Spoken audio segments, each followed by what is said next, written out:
बहुत अफसोस करके और मन महसूस करके वो जाती है कि भाई देवता लोग इतना आग्रह कर रहा है तो कुछ तो उपाय करना पड़ेगा। तो बहुत सोचते विचारते माता सरस्वती जाती है अयोध्या और जाके क्या करती है, कैकेयी की दाई थी मंथरा, कैकेयी की एक आया थी, दाई थी, उसका नाम मंथरा था और वो उसके मायके की दाई थी। तो जा करके सरस्वती माता ने कैकेयी की मति को फेर दिया। कैकेयी की नहीं, मंथरा, कैकेयी की जो दाई थी, आया थी मंथरा, उसकी बुद्धि को माता सरस्वती ने फेर दिया। और इधर क्या था कि कैकेयी बहुत प्रसन्न हुई जब उसको सुनने में आया कि राम युवराज बनने जा रहे हैं। देखिए माता कैकेयी बहुत प्यार करती थी राम जी से, अपने सगे पुत्र भरत से ज्यादा प्यार करती थी राम जी को। ऐसा उन्होंने कई दफे कहा भी था। लेकिन अभी सरस्वती जी का प्रभाव मंथरा के ऊपर, मंथरा आकर के नाना प्रकार से समझाने लगी कैकेयी को। पहले तो कैकेयी बहुत गुस्सा हुई, मारने दौड़ी मंथरा को, लेकिन धीरे धीरे मंथरा की बातों में आ गई। और कुछ सरस्वती जी का भी प्रभाव रहा होगा तो कोई बड़ी बात नहीं है। और मंथरा ने ऐसे ऐसे उनको समझाया कि वो भ्रमित हो गई। और उस समझाने के क्रम में देखिए मंथरा भी बहुत चतुर आया रही होगी, दाई रही होगी। हाँ, उसने कैकेयी के मन को भ्रमित कर दिया और अपनी सफाई देने के क्रम में ऐसा कहती है मंथरा, को नृप हो हम ही कहानी, चेरी छाड़ी अब होब की रानी। को नृप हो हम ही कहानी, चेरी छाड़ी अब होब की रानी। श्री राम जय राम जय जय राम, श्री राम जय राम जय जय राम। और मंथरा की बातों में आकर के कैकेयी को भवन चली गई। और मंथरा ने एक और बात समझा दिया था कैकेयी को कि राम जी की शपथ करा लेना, दशरथ जी से राम जी का शपथ करा लेना। यदि दशरथ जी राम जी का शपथ खा लेंगे, राम जी की कसम खा लेंगे, तो फिर वो बात से मुकरने नहीं सकेंगे। नहीं तो राम से उनको इतना प्रेम है कि आप कुछ भी मांगोगे तो वो मुकर जा सकते हैं ना। तो इस तरह से समझा बुझा करके उसको कोप भवन में भेज दिया। दशरथ जी को पता चला कि कहीं कोप भवन में चली गई है, दौड़े दौड़े आए हैं मनाने के लिए। क्या बात हो गया, तुम क्यों नाराज हो? ओ, मैंने तुमसे पूछा नहीं, तुमसे परमिशन नहीं लिया, तुमको इन्फॉर्मेशन नहीं दिया, इसलिए तुम शायद नाराज हो गई, माफ करना। लेकिन वो नाराज, बहुत मनाने का प्रयत्न कर रहे हैं कि क्या बात है, क्या बात है। और अब सिखाई हुई मंथरा की थी ही कैकेयी, कसम खिलवा ली कि 2 वरदान मैंने आपसे, कभी मेरे 2 वरदान आपके पास पेंडिंग हैं। कभी दशरथ जी ने 2 वरदान दिए थे माता कैकेयी को, और कैकेयी ने कहा था कि ठीक है जब जरूरत पड़ेगी तो मांग लूंगा। तो आज उस 2 वरदान की याद दिला रही है कैकेयी और कहा कि भाई आप राम जी की कसम खाओ पहले। तो राम जी की कसम खाया, हाँ कि ठीक है मांगो, तुम क्या मांगना चाहती हो? अरे 2 कहा है, मैं 100 दे दूंगा। नहीं 100 नहीं, आप 2 ही दे दो। तो पहला वरदान मांगा कि भरत को राजगद्दी दिया जाए, ये पहला वरदान। सुनते ही दशरथ जी को झटका लगा जरूर, लेकिन अपने को संभाल लिया है दशरथ जी ने, क्योंकि उन्होंने महसूस किया, उन्होंने समझ लिया कि राम अपने भाइयों को इतना प्यार करता है, इतना प्यार करता है कि यदि उसको ये पता चलेगा कि नहीं भरत को राजा बनाया जा रहा है तो उसको दुख नहीं होगा, वो कभी दुखी नहीं होगा, उसको बल्कि खुशी ही होगी कि मेरे छोटे भाई को राजा बनाया जा रहा है। इसलिए राम को कोई गम नहीं होगा, कोई दुख नहीं होगा, इसलिए भरत को राजा बने तो कोई हर्जा नहीं है। तो बोला ठीक है, दशरथ जी ने बोला कि ठीक है भाई, ये तुम्हारा बात मैं मान गया, दूसरी बात मांगो, दूसरा वरदान मांगो। झटका लगा जरूर दशरथ जी को, लेकिन फिर उन्होंने अपने को संभाल लिया कि भाई राम बहुत प्यार करता है अपने भाइयों को, वो नाराज नहीं होगा बल्कि खुशी होगा।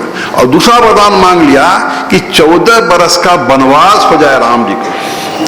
ये वरदान जैसे ही मांगा वैसे ही दशरथ जी धड़ाम से गिर गए, मूर्छित होकर के जमीन पर गिर गए। बहुत सदमा लगा उनको, बहुत बड़ा शौक लगा कि राम को 14 वर्ष का वनवास, मूर्छित होकर गिर गए। चारों ओर हाहाकार मच गया, खबर फैल गई, बहुत सारे लोग आने जाने लगे, प्रजा में हाहाकार मच गया। बहुत तरह से कैकेयी को समझाने का प्रयत्न किया गया कि तुम ये वरदान वापस ले लो, लेकिन वाह, ऐसी सिखाई पढ़ाई थी कि वो टस से मस नहीं हो रही है। अब राम जी के पास भी वो खबर पहुंची है। राम जी भी गए हैं दशरथ जी से मुलाकात करने के लिए। अब दशरथ जी मूर्छित अवस्था में हैं, राम जी कुछ भी पूछ रहे हैं तो वो कैकेयी उसका जवाब दे रही है, और बढ़ चढ़ करके और कैकेयी राम जी के प्रश्नों का उत्तर दे रही है। भाई क्या करें?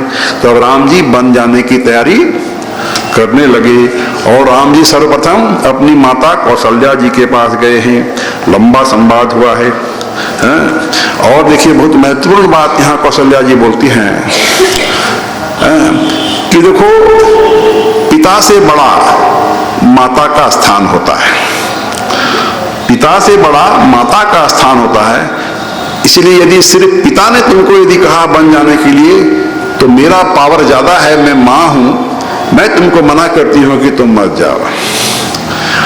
यदि माता और पिता दोनों ने तुमको यदि आज्ञा दिया है बन जाने के लिए, तो तुम जरूर जाओ। तुम्हारे लिए वो वन जो है, जंगल जो है, सैकड़ों अयोध्या के समान है। देखिए कितनी महान रही होगी माता कौशल्या, और कितने महान रहे होंगे राम, कि जिस लड़के को मालूम हुआ कि कल राजा बनना है, और थोड़ी देर में पता चले कि छोड़ो वो राजा राजगद्दी छोड़ो, चलो वन में चलो, वलकल वस्त्र पहनो, ये कपड़ा उतारो, और वन में चलो 14 वर्ष के लिए। उस पर क्या गुजरी होगी। लेकिन नहीं, राम राजा बनेंगे इस बात की उनको खुशी नहीं हुई, और राम को वन जाना है ये बात सुन करके राम को दुख नहीं हुआ। कितनी समता है राम जी के जीवन में। राजा बनने की खुशी नहीं और बन जाने का गम नहीं। क्या आदर्श प्रस्तुत किया है। और हमारी आपकी क्या अवस्था है? थोड़ा सा खुशी मिलता है तो हम लोग कितने इतराने लगते हैं, और जरा सा गम मिलता है तो कितना गमगीन हो जाते हैं। लेकिन राम जी के जीवन में हम आप देखें कितनी समता है। उनको राजगद्दी मिलेगी उसकी कोई प्रसन्नता नहीं, और वन जाना है इसका कोई गम नहीं। और उनकी माता कितनी महान रही होगी, बोलती है कि नहीं, यदि माँ और पिता दोनों ने तुमको यदि आदेश दिया है तो वो वन जो है तुम्हारे लिए सैकड़ों अयोध्या के समान है, तुम जरूर जाओ। इस तरह से संवाद हुआ है। अब सीता जी और लक्ष्मण जी भी आ गए हैं, उन लोगों को भी खबर मिला है, वो लोग भी आ गए, और वो लोग भी जिद पकड़ लिए कि हम भी जाएंगे आपके संग में। राम जी समझाते हैं बहुत तरह से सीता जी को, देखो वन में बहुत कष्ट होगा, ये होगा वो होगा। नहीं, क्या पतिव्रता नारी हुई रही होगी कि सीता जी को तो वनवास नहीं था। सीता जी बोल सकती थी कि हम महल में रहेंगे, एयर कंडीशन कमरा में रहेंगे, अपना सुख से रहेंगे, हमको तो वनवास नहीं हुआ। नहीं, आप जहां रहोगे मैं वहां रहूंगी। क्या उनका पतिव्रता धर्म रहा होगा, सोचिए। और अब लक्ष्मण जी जिद पकड़ लिए, तो लक्ष्मण जी को भी बहुत तरह से समझाया जा रहा है। राम जी समझा रहे, नहीं मान रहे हैं तो ठीक है, नहीं मानते हो तो जाओ अपनी माँ से कम परमिशन लेके आओ, माँ की आज्ञा लेके आओ। तो सुमित्रा माता के पास गए हैं लक्ष्मण जी, और सुमित्रा माता से सब बात बताया है।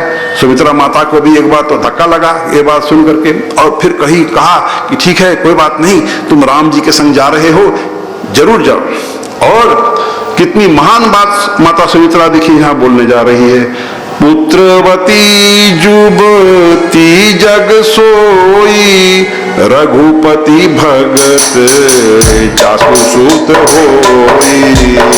पुत्रवती जुबती जग सोई, रघुपति भगत जासु सूत होई। सकल सुप्रीत कर बड़ फल एहु, राम सीय पद सहज सनेहु।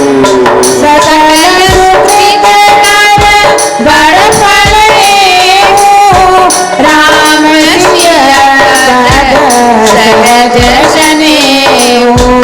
श्री राम जय राम, जय जय राम। श्री राम जय राम, जय जय राम। तो माता सुमित्रा बोलती है कि दुनिया में, संसार में वही युवती सच्ची पुत्रवती है, सच्ची पुत्रवती वही स्त्री है जिसका पुत्र रघुनाथ जी का भक्त हो। ये माता सुमित्रा बोलती है और हमको आपको प्रेरणा देती है कि अपनी संतान को हम लोग भक्त बनावें। और देखिए एक संत कवि ने क्या कहा, जननी जननी जने तो भक्त जन कै दाता कै सूर, न तो जननी बांझ रहे क्यों खोती है नूर। सियावर रामचंद्र की जय, पवन सुत हनुमान की जय। क्या अर्थ हुआ? उस भक्त कवि ने कहा कि जननी जने तो भक्त जन कै दाता कै सूर। यदि एक माता को जनना है, पैदा करना है, तो ऐसा पुत्र जने, ऐसा पुत्र पैदा करे जो या तो भक्त हो या दानी हो या सूरवीर हो। तीन में से कम एक गुण तो होना ही चाहिए। और नहीं, न तो जननी बांझ रहे क्यों खोती है नूर, नहीं तो बांझ रहो, अपना सुंदरता अपना नूर क्यों खोती। हनुमान जी पर जो मैंने पुस्तक लिखी है उसमें मैंने लिखा है कि माता अंजनी ने ऐसे पुत्र को जन्म दिया जो भक्त भी है, जो दानी भी है और जो सूरवीर भी है। लेकिन कम से कम एक गुण तो होना ही चाहिए। तो यहाँ माता सुमित्रा ने बहुत आशीर्वाद दिया है, बहुत एनकरेज किया है, प्रोत्साहित किया है लक्ष्मण जी को, और कहा कि संपूर्ण पुण्यों का सबसे बड़ा फल यही है कि सीताराम जी के चरणों में स्वाभाविक प्रेम हो। सकल सुकृत कर बड़ फल एहु, राम सिय पद सहज स्नेहु। सकल सुकृत कर बड़ फल एहु, राम सिय पद सहज स्नेहु। श्री राम जय राम जय जय राम, श्री राम जय राम जय जय राम। तो प्रातः काल अब राम लक्ष्मण जानकी जी बलकल वस्त्र धारण किया है और वन की ओर प्रस्थान करते हैं। दशरथ जी मूर्छित अवस्था में हैं। अब प्रजाजन में हाहाकार मचा हुआ है। सब प्रजा बोल रही है कि नहीं नहीं, आप जहां रहोगे हम लोग वहीं रहेंगे, आप अयोध्या में नहीं तो हम लोगों का भी अयोध्या में कोई काम नहीं। जबरदस्ती सब प्रजाजन जो है, स्त्री पुरुष मर्द औरत बच्चे बूढ़े सब लग गए राम जी के पीछे पीछे चलने लगे। और राम जी सबको समझा रहे हैं वन में बहुत तकलीफ होगा। नहीं नहीं, कोई मानने तैयार नहीं है। तो पहली रात्रि तमसा नदी के किनारे राम जी ने बिताया। कोई अयोध्या गए होंगे तो अयोध्या से करीब करीब 25 किलोमीटर दूर वो तमसा नदी है, जहां पर कि राम जी ने पहली रात्रि बिताया। और सुमंत्र जी जो हैं राजा दशरथ के मंत्री, वो रथ चला रहे थे। तो राम जी ने कहा सुमंत्र जी से, ये प्रजाजन के हजारों लोग जो हमारे पीछे चल रहे हैं, इनको बड़ा कष्ट होगा जंगल में, तो आप कुछ इस तरह से रथ चलाओ रात में 2-2:30 बजे और चुपचाप भागो, जिससे कि ये लोग सोए रह जाए और हम लोग चले जाएं, ये लोग झक मार के चला जाएगा अयोध्या। तो वैसा ही सुमंत्र जी ने उपाय किया रात्रि के तीसरे पहर, और रथ को ऐसा हाँका जो कंफ्यूज हो गई। सुबह जनता कंफ्यूज हो गई कि पूरब की ओर गए कि पश्चिम की ओर गए, उत्तर गए कि दक्षिण गए, कंफ्यूज हो गए लोग, और झक मार के सब अयोध्यावासी अपना अयोध्या लौट गए हैं। और राम जी लोग अब वन में आगे बढ़ रहे हैं। और दूसरी रात्रि श्रृंगवेरपुर नामक स्थान में बिताया है। श्रृंगवेरपुर में निषाद राज गुह, निषादों का राजा निषाद राज गुह था। उसने उन लोगों का बहुत स्वागत सत्कार किया है और कहा कि हमारे महल में चलिए। नहीं नहीं, मेरे को किसी गांव में जाने की इजाजत नहीं है, मुझको वन में ही रहना है। अशोक पेड़ के नीचे और पत्तों का बिछावन बनाया गया है, और जहाँ राम जानकी जी विश्राम कर रहे हैं रात्रि में, और लक्ष्मण जी और निषाद राज गुह वहां बैठ के पहरा दे रहे हैं। अब निषाद राजगुरु को बहुत क्रोध आ रहा है कि जिस आदमी को महल में रहना चाहिए था, आज पेड़ के नीचे और पत्तों का बिछावन बिछा करके और सो रहा है, और कैकेयी जी को भी बहुत भला बुरा कह रहा है। लेकिन देखिए लक्ष्मण जी उसको नाना प्रकार से समझाते हैं। और यहाँ लक्ष्मण जी ने मानस में यही एक ही बार उपदेश दिया है। संपूर्ण रामचरित मानस आप पढ़ोगे, लक्ष्मण जी ने सिर्फ एक ही बार उपदेश दिया है, और 13 पंक्तियों का उपदेश है, जो रामचरित मानस में लक्ष्मण गीता के नाम से बड़ा प्रसिद्ध उपदेश है। और इस 13 पंक्ति के अंदर में ही और उन्होंने कर्मयोग समझा दिया, भक्ति योग समझा दिया, ज्ञान योग समझा दिया। और कर्मयोग समझाने में सिर्फ 1 लाइन खर्च किया है लक्ष्मण जी ने, और भक्ति योग समझाया 2 लाइन में, ज्ञान योग समझाया 10 लाइन में। गीता का भी मुख्य विषय कर्मयोग, भक्ति योग, ज्ञान योग है, आप लोग जानते होंगे। तो यहाँ लक्ष्मण जी ने सिर्फ 1 लाइन में देखिए कितनी सुंदर बात कही है कर्मयोग के विषय में। इस बात को पकड़ के रख लीजिएगा, ये बहुत महत्वपूर्ण सिद्धांत है रामचरितमानस का। काहुन बोले लखन मधुर मृदु बानी, ज्ञान विराग भगति रस सानी। बोले लखन मधुर मृदु बानी, ज्ञान विराग भगति रस सानी। काहुन को सुख दुख कर दाता, निज कृत कर्म भोग सब भाता। काहुन को सुख दुख कर दाता, निज कृत कर्म भोग सब भ्राता। श्री राम जय राम जय जय राम, श्री राम जय राम जय जय राम। क्या अर्थ हुआ? बोले लखन मधुर मृदुबानी, ज्ञान विराग भगति रस सानी।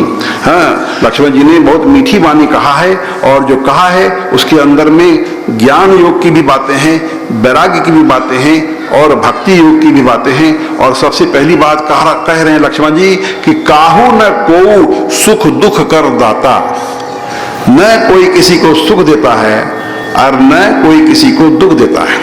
काहू न को सुख दुख कर दाता, निज कृत कर्म भोग सब भ्राता।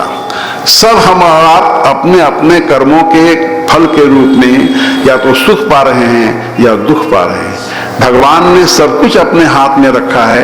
हमारे आपके लिए क्या छोड़ के रखा है? सिर्फ कर्म है। आगे कथा आएगी, गुरु वशिष्ठ जी समझाएंगे कि सब चीज तो भगवान ने रखा है और सिर्फ कर्म को ही हमारे आपके लिए छोड़ रखा है, बाकी फल देना तो भगवान का काम। तो अब लक्ष्मण जी समझा रहे हैं कि न कोई किसी को दुख देता है, न कोई किसी को सुख देता है। सभी सुख और दुख हम जो आप पा रहे हैं जीवन में, अपने ही कर्मों के अनुसार पा रहे हैं। जो पुण्य हमने किया उसके बदले हमको हम और आप सुख पा रहे हैं। जो हमने पाप किए, चाहे इस जन्म के हों चाहे पूर्व के जन्मों के पाप हों, उन पापों के चलते हम और आप दुख पा रहे हैं। किसी दूसरे की मजाल नहीं है जो हमको आपको सुख दे या दुख दे। सब हम और आप अपने कर्मों का फल पा रहे हैं। सुनते हैं ना, कभी कभी बोलता है कोई कोई बेटा है बहुत सुख दे रहा है, कोई बेटा है दुख दे रहा है। बेटा निमित्त है, हम अपने कर्मों के चलते ही या तो सुख पा रहे हैं या दुख पा रहे हैं। और कर्मों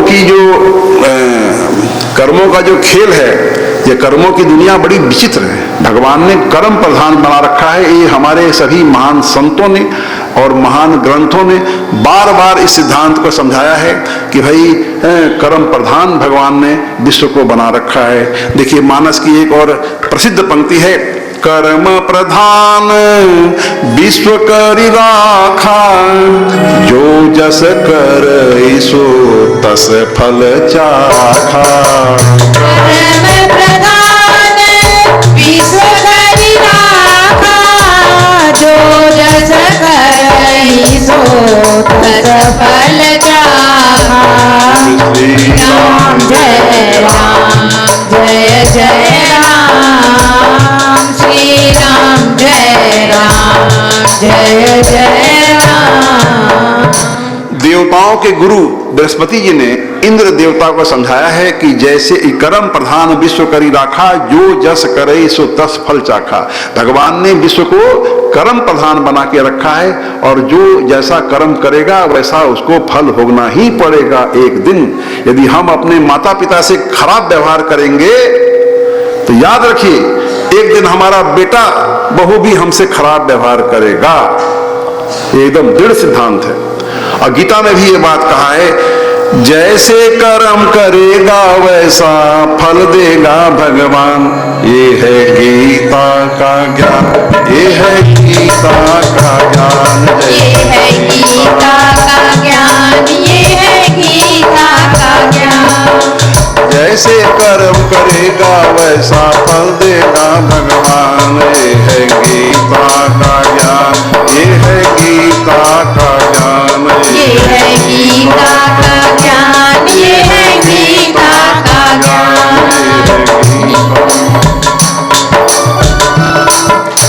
तो यहाँ लक्ष्मण जी ने सिर्फ एक पंक्ति खर्च किया है कर्मयोग समझाने के लिए कि काहू न को सुख दुख कर दाता, निज कृत कर्म भोग सब भाता। और ज्ञान योग के लिए 10 पंक्ति खर्च किया है। मैं ज्ञान योग के विस्तार में नहीं जा रहा हूं। और फिर भक्ति योग के विषय में सिर्फ 2 लाइन कहा है। और क्या कहा? होई विवेक, भक्ति योग सिर्फ 2 लाइन में, होई विवेक मोह भ्रम भागा, तब रघुनाथ चरण अनुरागा। कोई विवेक मोह भ्रम भागा, तब रघुनाथ चरण अनुरागा। सखा परम परमार्थ एहु, मन क्रम भजन राम पद नेहु। सखा परम परमार्थ एहु, मन क्रम भजन राम पद नेहु। श्री राम जय राम, जय जय राम। श्री राम जय राम, जय जय राम। तो लक्ष्मण जी ने क्या कहा कि जब विवेक होता है आदमी के जीवन में, जब विवेक जागृत होता है तो हमारे भीतर का मोह, हमारे भीतर का भ्रम, हमारे भीतर की माया दूर होती है, हमारे भीतर का अज्ञान, हमारे भीतर का अंधकार दूर होता है। और तब जाकर के रघुनाथ जी के चरणों से प्यार होता है। हाँ, और लक्ष्मण जी कह रहे निषाद राजगुरु से, हे सखा, मन वचन और कर्म से रघुनाथ जी के चरणों में प्रेम हो, यही सर्वश्रेष्ठ परमार्थ है, यही सर्वश्रेष्ठ पुरुषार्थ है, यही मनुष्य जीवन का अंतिम लक्ष्य है, यही मनुष्य जीवन का अंतिम ध्येय है। कितनी महान बात लक्ष्मण जी बताए। इस प्रकार अत्यंत संक्षेप में लक्ष्मण गीता प्रसंग को हम यहाँ समाप्त करते हैं। अगले दिन उठे हैं राम जानकी जी और स्नान आदि करके फिर वन की ओर आगे बढ़े हैं। अब गंगा के किनारे पहुंच गए। और आइए यहाँ हम और आप केवट प्रसंग में प्रवेश करते हैं। गंगा के किनारे पहुंच गए। अब गंगा को पार करना है। केवट का निहोरा कर रहे हैं, कि केवट से खुशामद कर रहे हैं कि भाई हमको गंगा पार कराओ। मांगी नावन केवटवाना, कही तुम्हार मरम मैं जाना। मांगी नावन केवटवाना, कही तुम्हार मरम मैं जाना। चरण कमल रज कहूँ सबु कही, मानुष करनी मुरी कछुअही।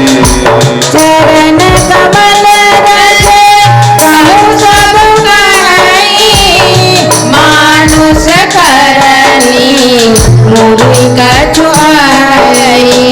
श्री राम जय राम, जय जय राम। श्री राम जय राम, जय जय राम। क्या अर्थ हुआ कि राम जी अब केवट से नाव मांग रहे हैं, कि भाई पार जाना है, नाव लाओ। लेकिन वो नाव नहीं लाता है। और केवट कहता है कि मैंने तुम्हारा मर्म जान लिया है। हे राम, मैंने आपका भेद जान लिया, आपका सीक्रेट जान लिया। आपके चरण कमल में, चरण कमलों की जो धूल है, उसके लिए सब लोग कहते हैं कि ये मनुष्य बना देने वाली कोई जड़ी है। आपके चरण कमलों में जो धूल लगी हुई है, ये कोई जड़ी है, ये चमत्कारी जड़ी है। हाँ, ये पत्थर को भी और मनुष्य बना देती है, नारी बना देती है। हम सुन चुके हैं, आपका ये सीक्रेट, आपका राज हम जान चुके हैं। इसलिए छुअत शिला भई नारी सुहाई, पाहन तेन काठ कठिनाई। छुअत नारी सुहाई, पाहन तेन काठ कठिनाई। श्री राम जय राम जय जय राम, श्री राम जय राम जय जय राम। और केवट आगे क्या कहता है कि हमने सुन रखा है कि आपके चरणों की जो धूल है ये पत्थर को भी नारी बना देती है। तो भाई मेरी तो लकड़ी की नाव है, विचार कीजिए, पत्थर ज्यादा कठोर कि लकड़ी ज्यादा कठोर? पत्थर के सामने तो लकड़ी कुछ भी नहीं है। तो जब पत्थर के जैसे कठोर वस्तु को और जब नारी बना दे सकती है आपकी धूल, ठीक है। जय जय राम, श्री राम जय राम जय जय राम, श्री राम जय राम जय जय राम, श्री राम जय राम जय जय राम, श्री राम जय राम जय जय राम, श्री राम जय राम जय जय राम। आइए जब तक राम जी का इंतजार हम और आप करें, एक भजन हम और आप मिलके गा लें। सब गाइएगा। हरि भजन बिना विश्राम नहीं, हरि भजन बिना विश्राम नहीं, हरि भजन बिना विश्राम नहीं। श्री राम बिना आराम नहीं, श्री राम बिना आराम नहीं, हरि भजन बिना विश्राम नहीं, हरि भजन बिना विश्राम नहीं। श्री राम बिना आराम नहीं, श्री राम बिना आराम नहीं, हरि भजन बिना विश्राम नहीं।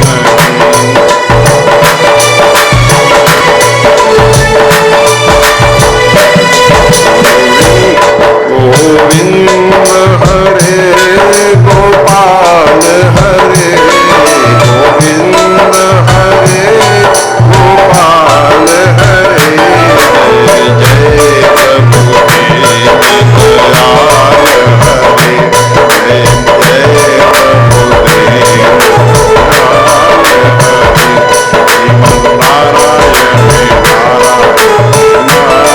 नारायण नारायण।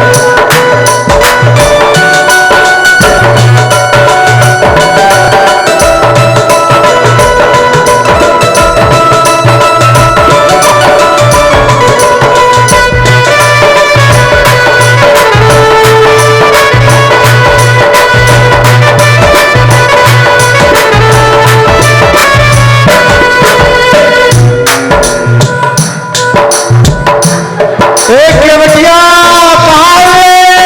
देखते कौन है, एक केवटिया जल्दी देखते कौन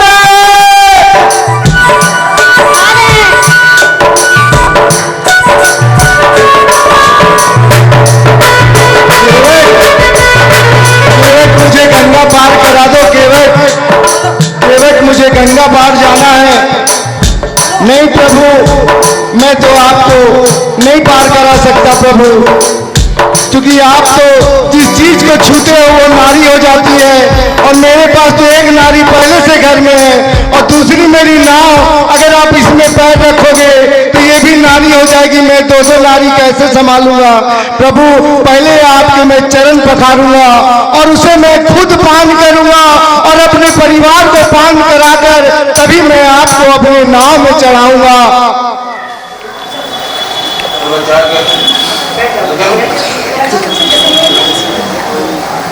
मैं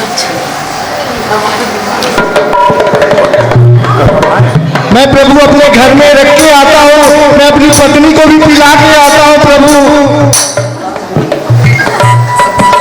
अब प्रभु आप आइए और मेरे नाम में आप बैठिए प्रभु।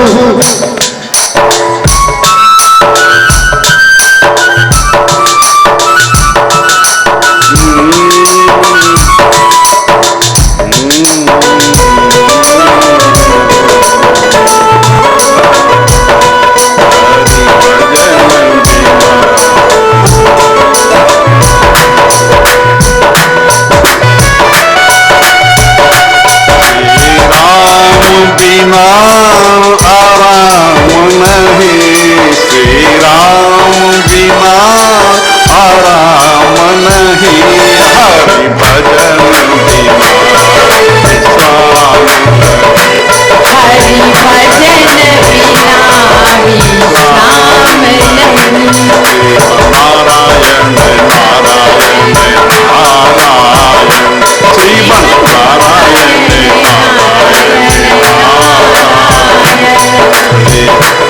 हरे राम हरे राम राम हरे हरे राम हरे राम हरे राम हरे हरे कृष्ण हरे कृष्ण हरे कृष्ण हरे हरे कृष्ण हरे कृष्ण हरे राम हरे राम हरे राम हरे हरे राम हरे राम हरे राम हरे।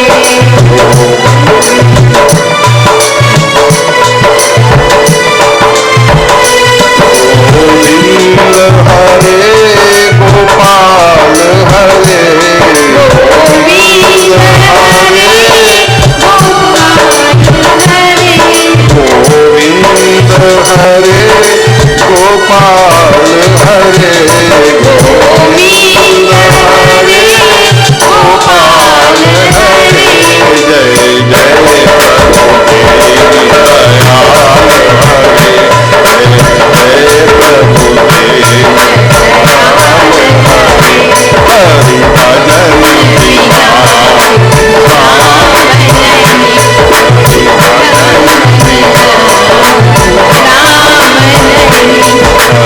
बिना हरि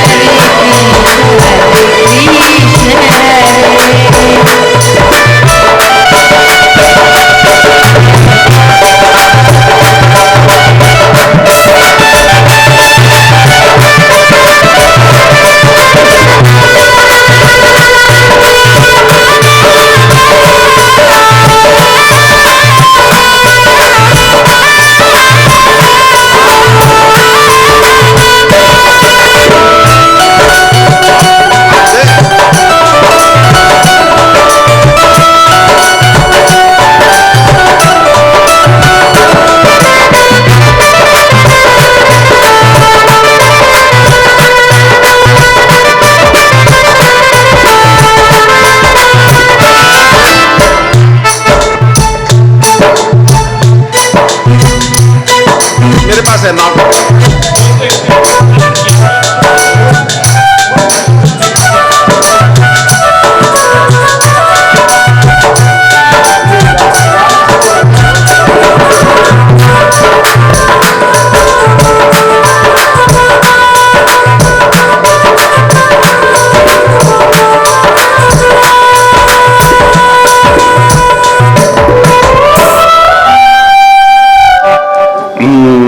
से जलते हुए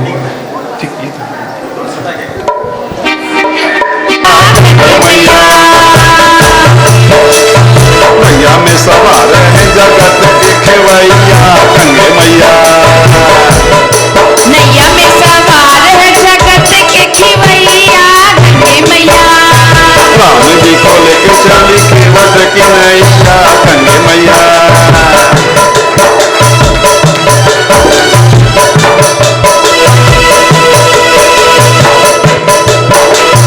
विनती है मेरी जरा धीरे बहना, मान ले तू आज मैया मेरा कहना।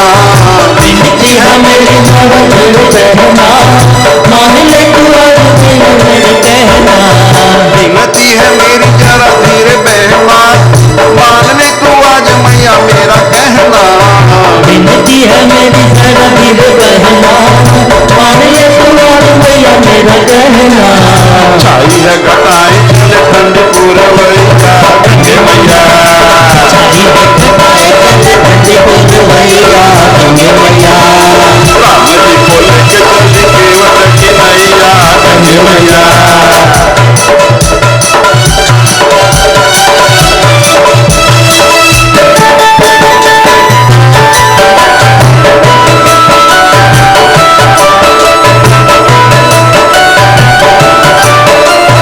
बोले मेरी मैया तो संभालना तुम्हें, आए कोई विपदा को डालना तुम्हें। मेरी मैया तो संभालना तुम्हें, आए कोई विपदा को डालना तुम्हें। बोले मेरी मैया को संभालना तुम्हें, आए कोई विपदा को डालना तुम्हें। बोली मेरी मैया को संभालना तुम्हें, आए कोई विपदा को डालना तुम्हें। रघु उस पार करो करुणा की छैया गंगे मैया, उस पार करो करुणा की छैया गंगे मैया। राम जी को लेके चल केवट की नैया गंगे मैया। राम जी को लेके चल केवट की नैया गंगे मैया।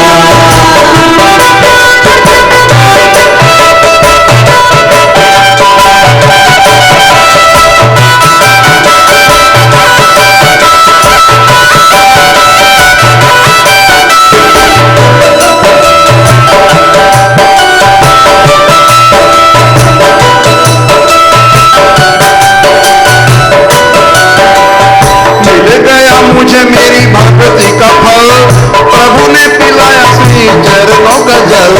मिल गया मुझे मेरी भक्ति का फल, प्रभु ने पिलाया श्री चरणों का जल।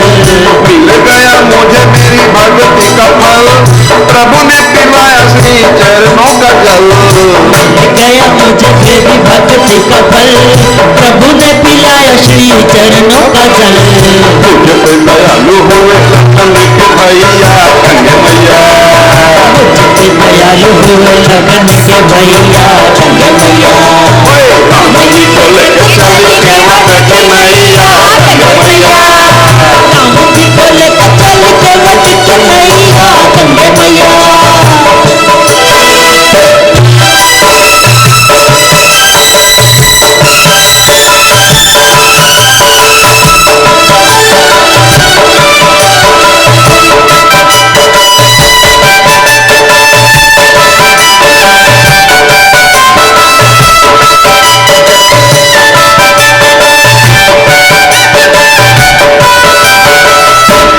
प्रभु पारे उतराए जो मुझे, कहूँगा ये वर रघुराई दो मुझे।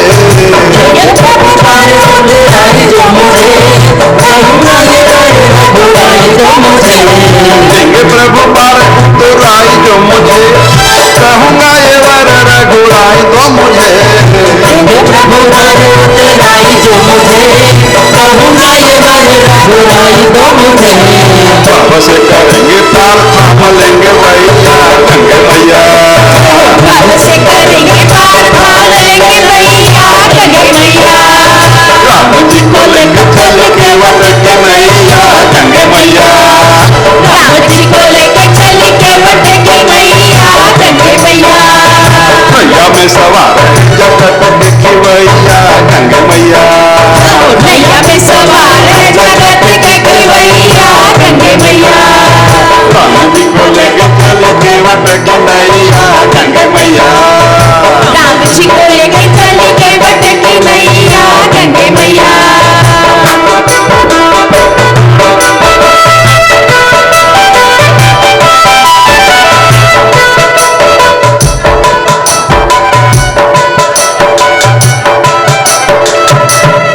इस प्रकार सरोवर की छाया सूरज की अग्नि से जलते हुए उनको मिल जाए सरोवर की छाया। ऐसा ही सुख मेरे मन को मिला है, मैं जब से शरण तेरी आया मेरे राम। सूरज की गर्मी से जलते हुए तन को मिल जाए परवर की छाया, ऐसा ही रूप मैंने मिला है, मैं जब से शरण तेरी आया मेरे राम। सूरज की गर्मी से जलते हुए तन को मिल जाए परवर की छाया।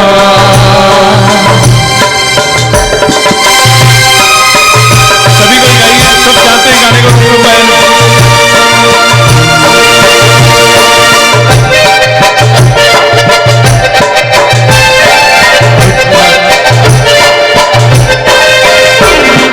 भटका हुआ मेरा मन था, कोई मिल ना रहा था सहारा। भटका हुआ मेरा मन था, कोई मिल ना रहा था सहारा।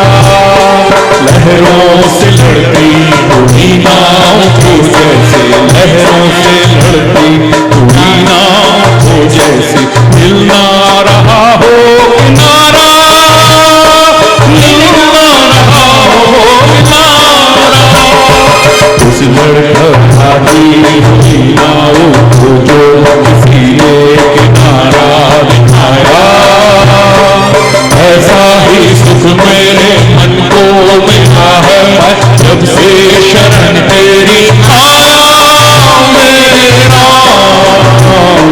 सूरज की गर्मी से जलते हुए तन को मिल जाए परवर की छाया।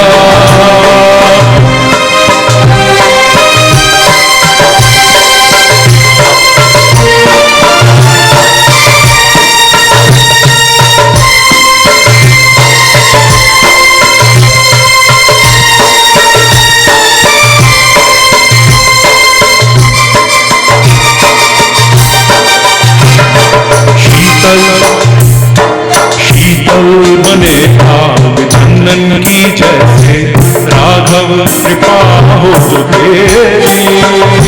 शीतल की आंखें चंदन की जैसे, राघव कृपा हो जो तेरी।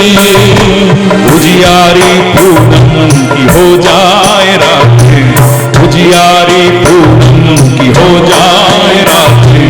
ज्योति अमावस अंधेरी, ज्योति अमावस अंधेरी। युग युग से हंसी मरुभूमि थी जैसे, सावन का संदेश आया। युग से हंसी मरुभूमि जैसे, सावन का संदेश आया। ऐसा ही सुख मेरे मन को मिला है, मैं जब से शरण तेरी आया मेरे राम। मेरे राम, मेरे राम, मेरे राम, मेरे राम, मेरे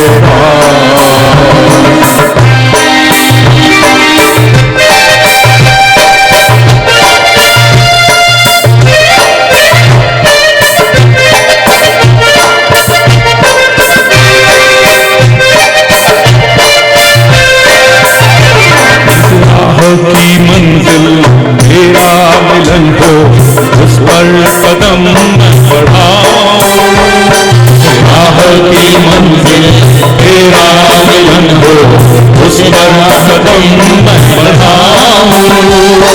फूलों में खारूं पतझड़ बहारूं, फूलों में खारूं पतझड़ बहारूं। मैं ना कभी डगमगाऊं, कभी डगमगाऊं। पानी के प्यासे को जैसे जी भर के अमृत पिलाया। पानी के प्यासे को जैसे जी भर के अमृत पिलाया। ऐसा ही मेरे मन को मिला है मैं जब से शरण तेरी आया मेरे राम।